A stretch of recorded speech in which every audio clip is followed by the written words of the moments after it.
Hay una práctica espiritual que, hasta el día de hoy, fascina, inspira y divide profundamente. Es el fenómeno de hablar en lenguas.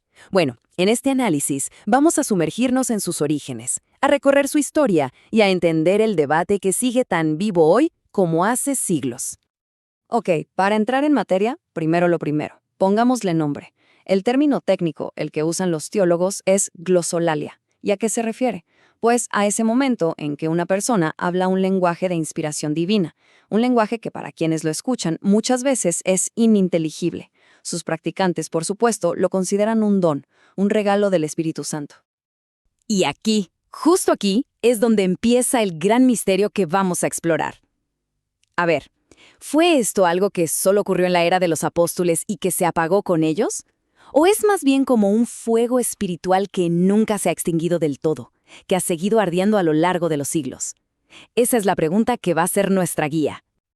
Para empezar a responder esa pregunta, tenemos que aterrizar en el presente. Porque, ojo, no estamos hablando de un debate que se quedó en los libros de historia. Para nada. Esta es una práctica vivísima hoy en día. Y sí, bastante controvertida.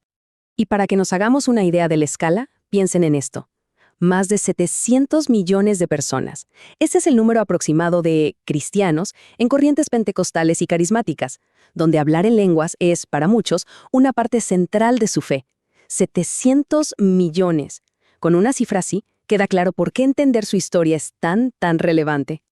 Muy bien. Entonces, para poder desenredar este debate, hay que ir al origen de todo, al código fuente, por así decirlo. Vamos a ver qué dice la Biblia, cómo describe esta práctica por primera vez.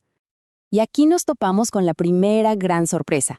Resulta que el Nuevo Testamento no habla de hablar en lenguas de una sola manera. No, de hecho, lo describe en dos contextos muy diferentes y con propósitos que no son para nada iguales. Entender esta distinción es, de verdad, la clave para todo el debate que viene después. Veamos. Por un lado, tenemos el libro de los Hechos. Ahí lo que se describe es lo que los expertos llaman xenoglosia. ¿Qué es eso?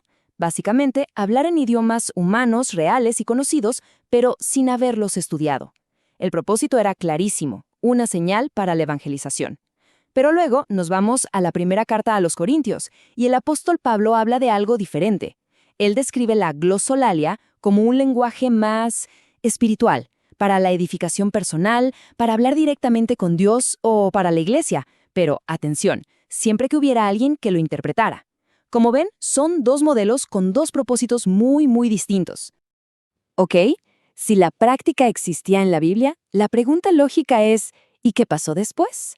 ¿Qué pasó cuando murieron los apóstoles? Bueno, aquí es donde la historia se vuelve fascinante. Es como si el sonido fuerte se convirtiera en un susurro, y ahora tenemos que afinar el oído para encontrar sus ecos a través del tiempo.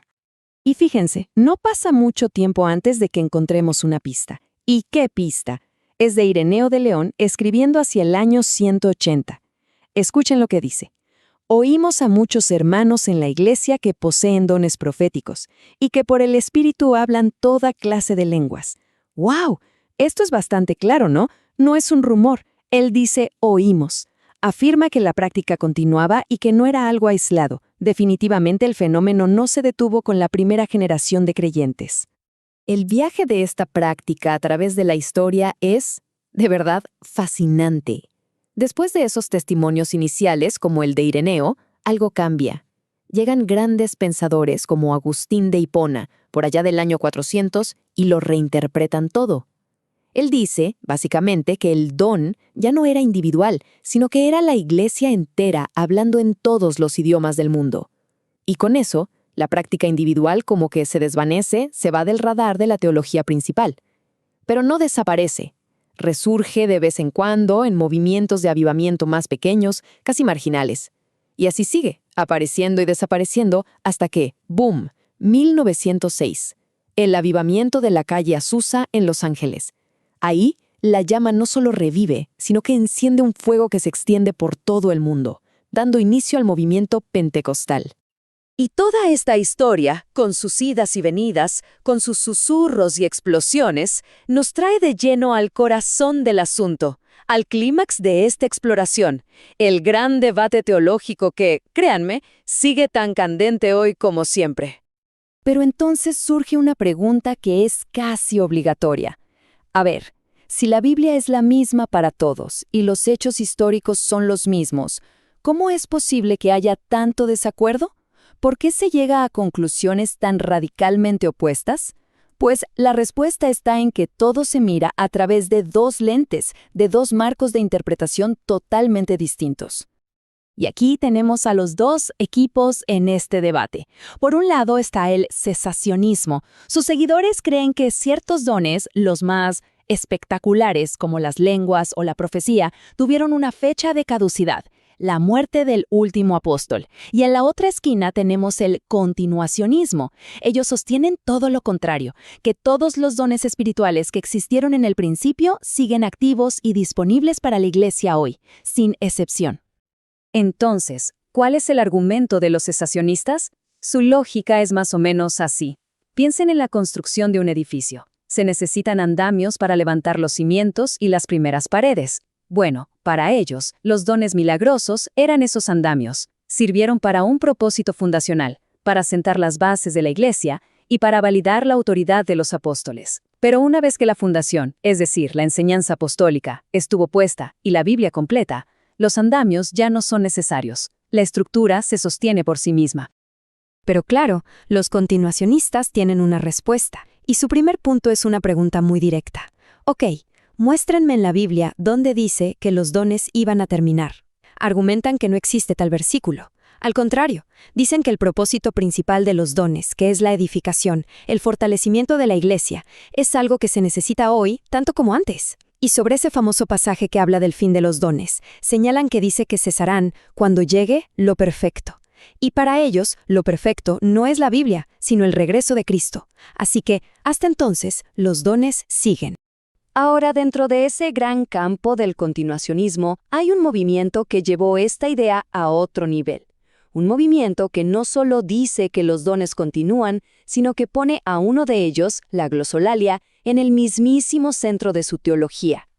Y aquí está el cambio de paradigma. Para una parte muy importante del movimiento pentecostal, hablar en lenguas ya no es simplemente un don más en la lista. No, se convierte en la señal, la evidencia definitiva, la manifestación externa de que una persona ha recibido el bautismo del Espíritu Santo. Es un salto cualitativo enorme. ¿Y cómo llegan a esa conclusión? Bueno, se basan en pasajes como el de Hechos 2:38. Teólogos como David K. Bernard, una figura muy importante en este movimiento, articulan lo que llaman la experiencia de salvación apostólica en 3 pasos. Primero, arrepentimiento. Segundo, bautismo en agua, por inmersión y en el nombre de Jesús. Y tercero, el bautismo del Espíritu Santo, cuya evidencia inicial, insisten, es hablar en otras lenguas. De esta forma, la glosolalia no es un extra, se convierte en parte integral del camino de la salvación.